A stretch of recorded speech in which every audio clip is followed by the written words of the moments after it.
ओम शांति। आज है 7 अक्टूबर, शिव बाबा की साकार मूर्ति।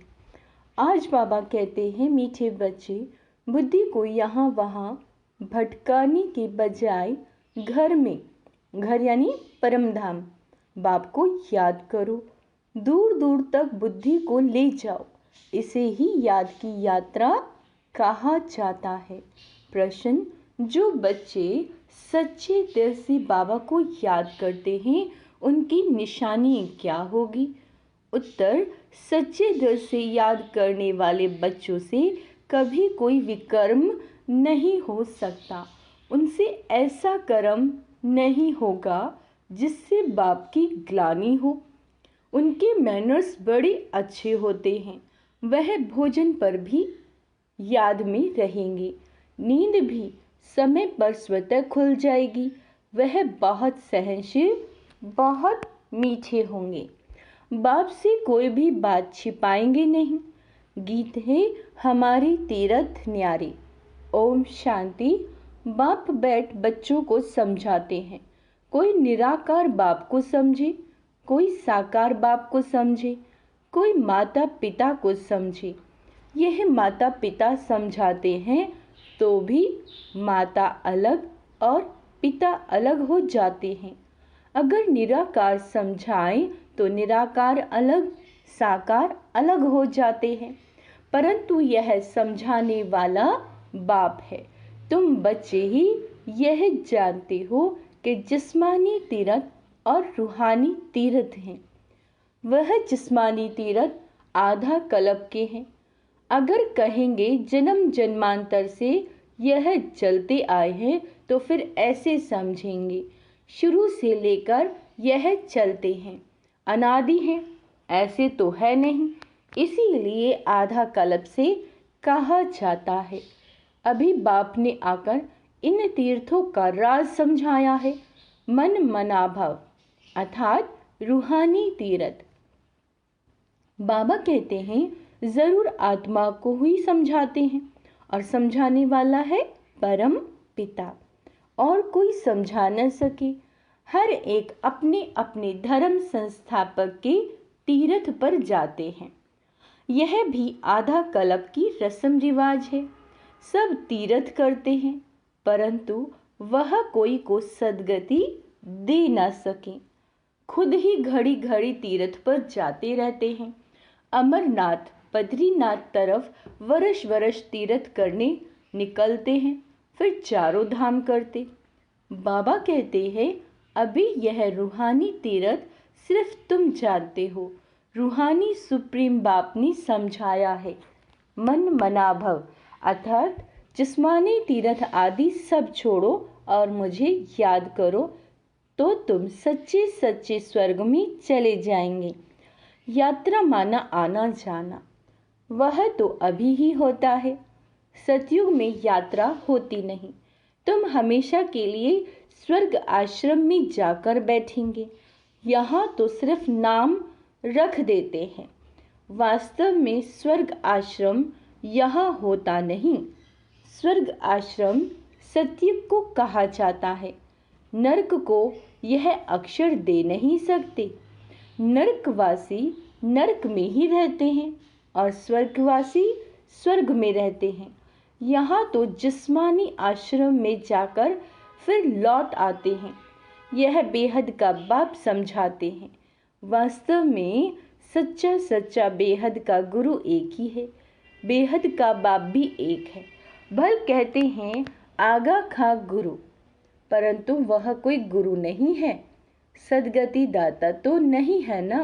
अगर सदगति दाता होता तो खुद भी गति सदगति में जाए।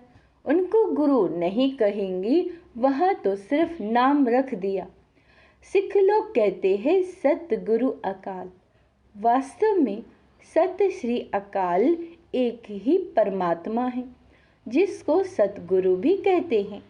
वही सदगति करने वाला है। इस्लामी बौद्धि या ब्रह्मा आदि नहीं कर सकते। भल कहते हैं गुरु ब्रह्मा गुरु विष्णु। अब गुरु भल ब्रह्मा को कहा जाए, बाकी गुरु विष्णु गुरु शंकर तो हो ना सके। गुरु ब्रह्मा का नाम है जरूर, परंतु ब्रह्मा गुरु का भी तो गुरु होगा ना। सत श्री अकाल का तो फिर कोई गुरु नहीं, वह एक ही सतगुरु है। बाकी और कोई गुरु या फिलॉसफर या स्पिरिचुअल नॉलेज देने वाला है नहीं, सिवाय एक के। बुद्धि आदि तो अपनी पिछाड़ी सबको, बुद्ध जो है वो अपनी पिछाड़ी सबको ले आते हैं। उनको रजो तमो में आना ही है, वह कोई सदगति के लिए नहीं आते हैं। सदगति दाता एक का ही नाम वाला है, जिसको फिर सर्वव्यापी कहते हैं। बाबा कहते हैं फिर गुरु करने की क्या दरकार, हम भी गुरु तुम भी गुरु, हम भी शिव तुम भी शिव, इनसे तो कोई का पेट नहीं भरता। बाकी हाँ पवित्र हैं इसीलिए उनका मान होता है। सदगति दे नहीं सकते, वह तो एक ही है जिसको सच्चा सच्चा गुरु कहा जाता है। गुरु तो अनेक प्रकार के हैं, सिखलाने वाले उस्ताद को भी गुरु कहते हैं, वह भी उस्ताद हैं। माया से युद्ध करना सिखलाते हैं। तुम बच्चों को त्रिकालदर्शीपन की नॉलेज है, जिससे तुम चक्रवर्ती बनते हो। सृष्टि के चक्र को जानने वाले ही, किसको? सृष्टि के चक्र को जानने वाले ही चक्रवर्ती राजा बनते हैं। ड्रामा के चक्र को व कल्प वृक्ष के आदि मध्य अंत को जानना बात एक ही है। चक्र की निशानी बहुत शास्त्रों में भी लिखी हुई है। फिलॉसफी की किताब अलग होती है, किताबें तो अनेक प्रकार की होती हैं। यहाँ तुमको कोई किताब की दरकार नहीं, तुमको तो बाप सिखलाते हैं, वह समझना है। बाप की प्रॉपर्टी पर तो सब बच्चों का हक होता है, परंतु स्वर्ग में सबको एक जैसी प्रॉपर्टी तो नहीं होगी। राजाई है, उनको तो बाप का बना, उनकी जो बाप का बना। बाबा कहा थोड़ा भी ज्ञान सुना तो वह हकदार हो जाते हैं, परंतु नंबरवार। कहाँ विश्व की महाराजा, कहाँ प्रजा, दास दासियाँ, यह सारी राजधानी स्थापन हो रही है। बाप का बनने से स्वर्ग का वर्षा तो जरूर मिलता है, वर्षा मिलता है बाप से। यह नई बातें होने के कारण मनुष्य समझते नहीं। बाप समझाते हैं सतयुग में विकार है नहीं, माया ही नहीं तो विकार कहाँ से आए। माया का राज्य शुरू होता है द्वापर से। यह है रावण की 5 जंजीरें, वहाँ ये होती नहीं, कहाँ? सतयुग में। बाबा कहते हैं जायज़ी डिस्कस नहीं करना, वह है ही संपूर्ण निर्विकारी दुनिया। बाकी बच्चे पैदा होने की, गद्दी पर बैठने की, महल आदि बनाने की जो रस्म रिवाज होगी वह ज़रूर अच्छी ही होगी, क्योंकि स्वर्ग है। बाप समझाते हैं बच्चे, इस रूहानी यात्रा में तुम्हें निरंतर बुद्धि योग लगाना है। ये बहुत सहज है। भक्ति मार्ग में भी सवेरे उठते हैं, ज्ञान मार्ग में भी सवेरे उठकर बाप को याद करना है, और कोई किताब आदि पढ़ना नहीं है। सिर्फ याद करो, क्योंकि अब छोटे बड़े सबका मौत सामने खड़ा है। मरते समय कहते हैं भगवान को सिमरो। अंतकाल अगर भगवान को नहीं सिमरेंगे तो स्वर्ग में जा नहीं सकेंगे। तो बाप भी कहते हैं मन मना भव। इस देह को भी याद नहीं करना। हम आत्मा एक्टर हैं, शिव बाबा की संतान हैं। लगातार याद में रहना है। क्या होमवर्क दिया बाबा ने? लगातार याद में रहना है। वैसे छोटे बच्चों को तो नहीं कहेंगे कि भगवान को याद करो, यहाँ सबको कहना पड़ता है। क्यों? क्योंकि सबको बाप के पास जाना है, बाप से ही बुद्धि योग लगाना है। कोई से लड़ाई झगड़ा नहीं करना, ये बड़ा नुकसानकारक है। कोई कुछ कहे सुना अनसुना कर देना, सामना नहीं करना चाहिए। जो लड़ाई हो जाए, हर बात में सहनशील भी होना चाहिए। और फिर समझना है बाप बाप भी है, धर्मराज भी है। कुछ भी बात है तुम बाप को रिपोर्ट करो, फिर धर्मराज के पास पहुंच जाएगा और सजा के भागी बन पड़ेंगे। बाप कहते हैं मैं सुख देता हूँ, दुख अर्थात सजाएं धर्मराज देते हैं, मुझे सजा देने का अधिकार नहीं है। देखो कितना बाबा ने आज क्लियर बताया है। भगवान शिव हमें ये कह रहे हैं, हमारे पिता, कि मुझे सजा देने का अधिकार नहीं है, मुझे सुनाओ, सजा धर्मराज देंगे। बाबा को सुनाने से हल्के हो जाएंगे, क्योंकि यह फिर भी राइट हैंड है। सतगुरु का निंदक ठौर ना पाए, जजमेंट तो धर्मराज ही देंगे कि किसका दोष है, उनसे कुछ छिप नहीं सकता। कहेंगे ड्रामा अनुसार भूल की, कल्प पहले भी की होगी, परंतु इसका मतलब ये नहीं कि भूल करते ही रहना है। फिर अभूल कैसे बनेंगे? भूल हो जाए तो क्षमा मांगनी होती है। बंगाल में किसी का पैर आदि लग जाता है तो झट क्षमा मांगते हैं, यहाँ तो एक दो को गाली देने लग पड़ते हैं। मैनर्स बहुत अच्छी होनी चाहिए। बाप सिखलाते तो बहुत है, परंतु समझते नहीं तो समझा जाता है इनका रजिस्टर खराब है। निंदा कराते रहते हैं तो पद भ्रष्ट हो जाएंगे। जन्म जन्मांतर के विकर्मों का बोझ तो है ही, है ना, उसकी तो सजा भोगनी ही है। फिर यहाँ रहकर अगर विकर्म करते हैं तो उसकी 100 गुना सजा मिल जाती है। सजा तो खानी ही है, जैसे बाबा काशी कलवट का समझाते हैं। वह है भक्ति मार्ग का, ये है ज्ञान मार्ग की बात। एक तो पहले वाले विकर्म, दूसरा फिर इस समय जो करते हैं उसका दंड 100 गुना हो जाता है। बहुत कड़ी सजा खानी पड़ेगी। बाप तो हर एक बात समझाते हैं, कोई पाप ना करो, नष्ट मोहा बनो। कितनी मेहनत है। इस मम्मा बाबा को याद नहीं करना, इनको याद करने से जमा नहीं होगा।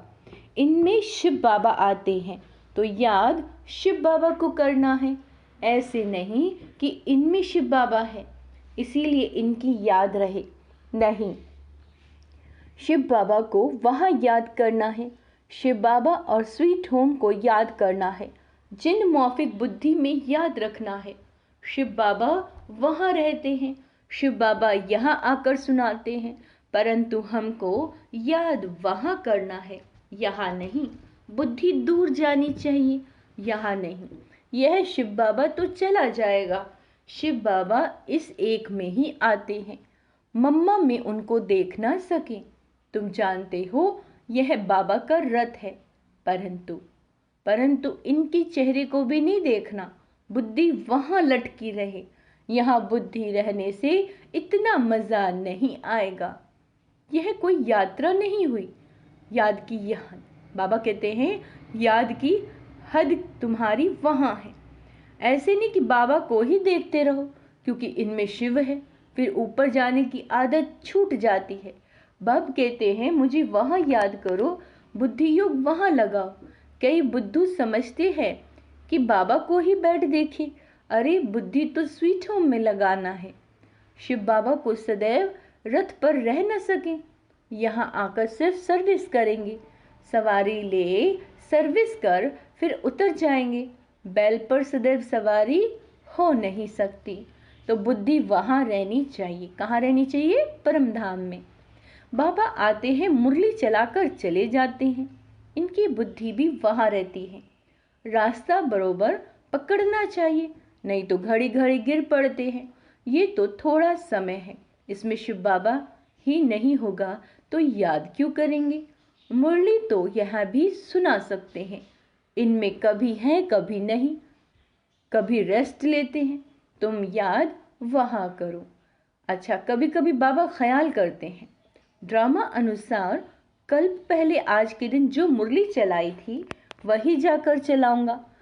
तुम भी कह सकते हो कि कल्प पहले बाप से जितना वर्षा लिया था उतना ही लेंगे।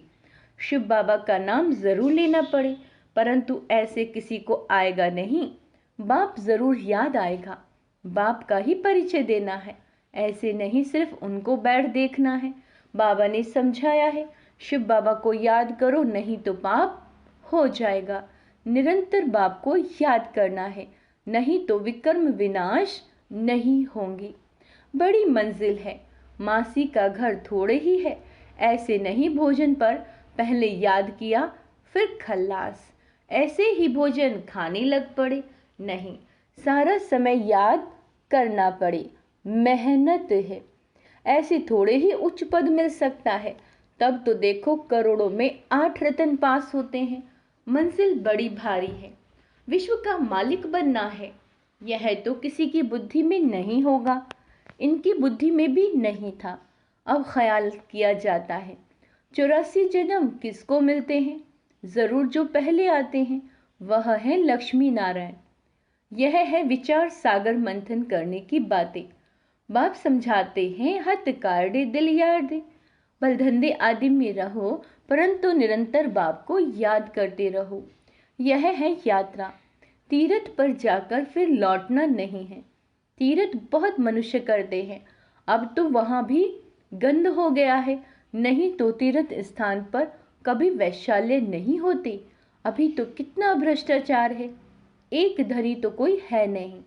झट गाली देने लग पड़ते हैं। आज चीफ मिनिस्टर है, कल उनको भी उतार देते हैं।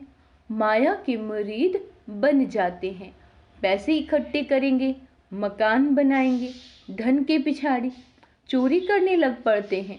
तुम अब स्वर्ग में जाने की तैयारी कर रहे हो, वही याद आना चाहिए। धारणा भी होनी चाहिए। मुरली लिखकर फिर रिवाइज करनी चाहिए।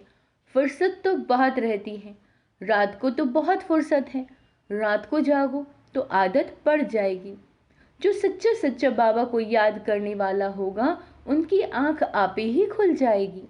बाबा अनुभव बताते हैं कैसे रात को आंख खुल जाती है। अभी तो नींद के लिए और ही पुरुषार्थ करते हैं। हाँ, स्थूल काम करने से भी शरीर को थकावट होती है। बाबा का रथ भी देखो कितना पुराना है। विचार करो, बाबा पतित दुनिया में आकर कितनी मेहनत करते हैं। भक्ति मार्ग में भी मेहनत करते हैं, अभी भी मेहनत करते हैं। शरीर भी पतित तो दुनिया भी पतित। बाबा कहते, मैं आधा कल्प तो बहुत आराम करता हूँ, कुछ भी ख्याल नहीं करना पड़ता। भक्ति मार्ग में बहुत ख्याल करना पड़ता है, इसीलिए बाप को रहम दिल गाया हुआ है। Ocean of knowledge, ocean of bliss, कितनी महिमा करते हैं। वही बाप अभी हमको पढ़ाते हैं, और कोई पढ़ा ना सके। अच्छा, मीठे मीठे सिक्के लदे बच्चों प्रति माता पिता बाप दादा का याद प्यार और गुड मॉर्निंग। रूहानी बाप के रूहानी बच्चों को नमस्ते। हम रूहानी बच्चों की रूहानी बाप दादा को याद प्यार, गुड मॉर्निंग, नमस्ते मीठी बाबा, शुक्रिया बाबा, शुक्रिया। धारणा के लिए मुख्य सार, किसी का भी सामना नहीं करना। क्या कह रहे हैं बाबा? किसी का भी सामना नहीं करना है। कोई कुछ कहे तो सुना अनसुना कर देना। सहनशील बनना है, सतगुरु की निंदा नहीं करानी। अपना रजिस्टर खराब होने नहीं देना। भूल हो जाए तो बाबा को सुनाकर क्षमा मांग लेना। वहाँ ऊपर याद करने की आदत डालनी है। ऊपर यानी परम धाम में। वरदान है, साइलेंस की शक्ति द्वारा जमा के खाते को बढ़ाने वाले श्रेष्ठ पद के अधिकारी भाव। जैसे वर्तमान समय साइंस की शक्ति का बहुत प्रभाव है, अल्पकाल के लिए प्राप्ति करा रही है, ऐसे साइलेंस की शक्ति द्वारा बाबा कहते हैं जमा का खाता बढ़ाओ। बाप की दिव्य दृष्टि से स्वयं में शक्ति जमा करो, तब जमा किया हुआ समय पर दूसरों को दे सकेंगे। जो दृष्टि के महत्व को जान साइलेंस की शक्ति जमा कर लेते हैं, वही श्रेष्ठ पद के अधिकारी बनते हैं। उनके चेहरे से खुशी की रूहानी झलक दिखाई देती है। स्लोगन, अपने आप नेचुरल अटेंशन हो तो किसी भी प्रकार का टेंशन आ नहीं सकता। अच्छा, ओम शांति। आज का स्वमान अभ्यास करेंगे। मैं सहनशील आत्मा हूँ। मैं शांत स्वरूप आत्मा हूँ। मैं आज्ञाकारी आत्मा हूँ। ओम शांति।